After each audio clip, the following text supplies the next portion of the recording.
Hi guys! Magandang gabi! Welcome back po dito sa Gandara SIU channel. Andito na naman nga po akong muli nagbabalik. Ang nag-iisa ninyong nagmamagandang Collegiate Recads upang maghatid ng latest update and fresh happenings patungkol sa TVJ. Basta mga balita na may kinalaman sa Itbulaga, sagot na po natin yan. Ganon din pong ilang chika patungkol sa loob at labas ng showbiz. At para nga po sa gabing ito, mainit natin pag-uusapan ay pumapatungkol dito po sa kalaban na kung saan bigla po ang mga napaamin mga kadabrikads at syempre nahuli po yung traidor. So napaka-importante ng balita na ito mga kadabrikads, hanggat maaga po ay maigi na po yung nalaman at nahuli para may iwasan na po alam nyo na kung sino yung mga dapat na iwasan. Anyway, about naman po sa Itbulaga, isa rin sa ating po pag-uusapan ang tungkol po dito sa pinamimigay na papremyo ng TVJ. Grabe nga po yun, umaapaw at siksik-liglig at umaapaw. Isang patunay na napaka-successful po until now ng Itbulaga. Taliwas sa mga kumakalat na balita. But before that, sa mga di pa po nakaka-subscribe dito sa ating channel, i-click mo na yung subscribe button at notification bell para maging updated ka at ma-notify ka tuwing meron po tayong bagong reaction na videos and analysis singgil sa mga nasasaga po natin araw-araw na kaganapan at balita. Mapa Itbulaga update man po yan or showbiz happenings. So ito na nga guys, bilang paninimula sa inyong mga kadabrikads, pag-usapan nga po natin ang mga ganap kanina dito sa EB. So muli, meron po nagpahatid or naghatid sa TVJ ng kanila pong artwork. Grabe. Makikita nyo po dito kung gaano kamahal ng mga Dabrikads, ang legit Dabrikads at ang TVJ, ang programang Itbulaga. So kahapon lang meron din pong nagdala ng kanya pong artwork, ng kanya pong painting na mabuti na lang po ay napansin nitong si Kuya Ryan. Kung hindi ay uuwi pong bigo si Kuya na maipakita po sa TVJ yung kanyang artwork. At ngayon, muli meron na naman mga kadabrikads and I think it's time para magkaroon po ng ang TVJ. Parang fan gallery na madadaanan po ng mga audience kapag papasok po sila sa Itbulaga. Para makita naman po nila or ng mga tao yung pinaghirapan ng kanila pong mga fans.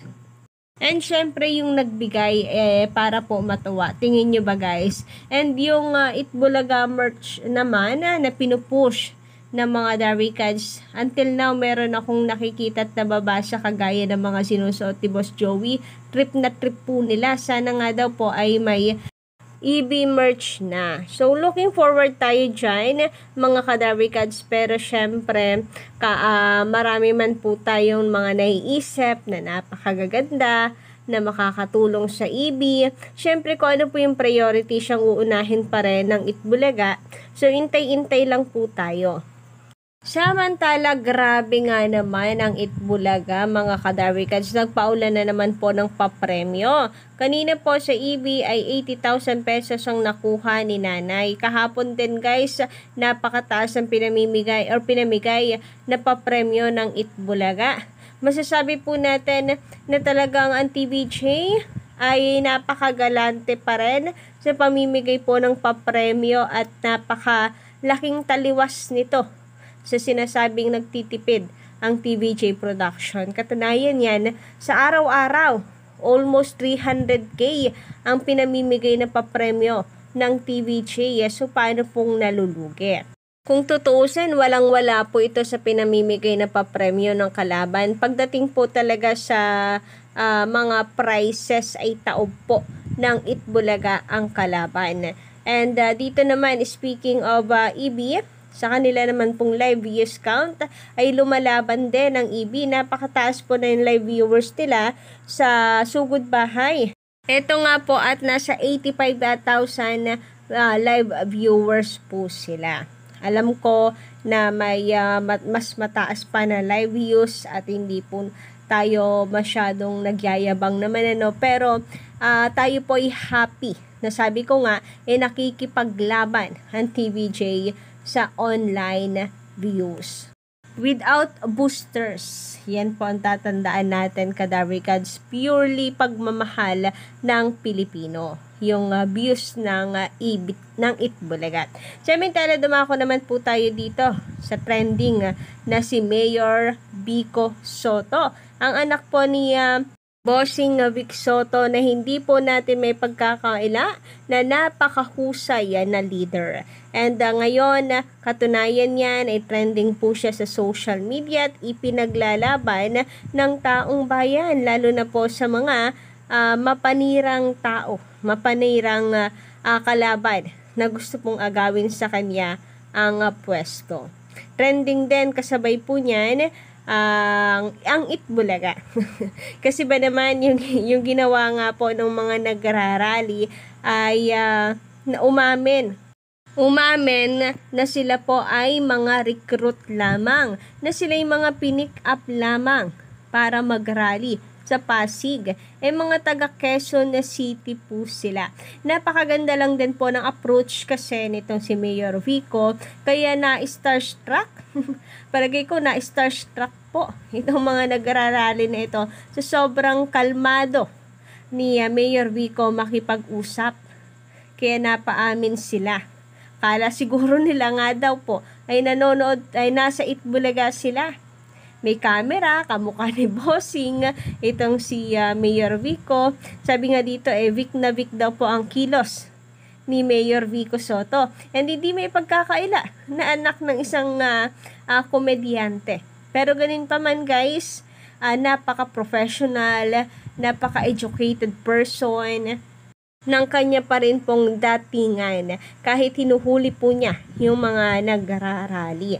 So, masasabi po natin na good job dito kay Mayor Vico. So, at least ay merong pruweba si Mayor Vico na ang lahat ng ito na nangyayari ay pawang kagagawan lamang po ng kalaban upang siya'y sirain. Grabe.